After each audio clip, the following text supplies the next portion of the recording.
कभी सोचा है कि जब सरकार बोलती है इस साल हमने इतना कमाया, इतना खर्च किया, तो ये हिसाब किस बेसिस पे होता है?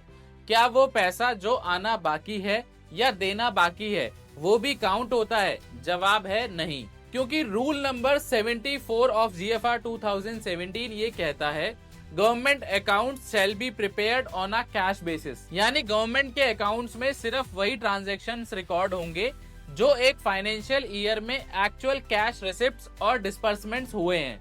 मतलब जो पैसा फिजिकली गवर्नमेंट के खजाने में आया है सिर्फ वही काउंट होगा। जो पैसा ड्यू है या फिर आना बाकी है वो इस सिस्टम में इंक्लूड नहीं होता। इस रूल का एक एक्सेप्शन भी है। अगर कोई बुक एडजस्टमेंट ऑथराइज्ड है गवर्नमेंट अकाउंटिंग रूल्स 1990 के अंडर या फिर सेंट्रल गवर्नमेंट के किसी स्पेशल या जनरल ऑर्डर से, तब वो एंट्री भी रिकॉर्ड करी जा सकती है। लेकिन अदरवाइज सिर्फ रियल कैश मूवमेंट ही गवर्नमेंट अकाउंट का पार्ट होता है। आइए आपको एक एग्जांपल के साथ समझाता हूँ। मान लीजिए एक मिनिस्ट्री ने किसी कॉन्ट्रैक्टर को मार्च के एंड में काम का पेमेंट सैंक्शन कर दिया, लेकिन पैसा अप्रैल में ट्रांसफर हुआ, तो वो ट्रांजैक्शन मार्च के अकाउंट्स में नहीं आएगा। वो नेक्स्ट फाइनेंशियल ईयर में शो होगा जब एक्चुअल में पेमेंट वेंडर को किया गया।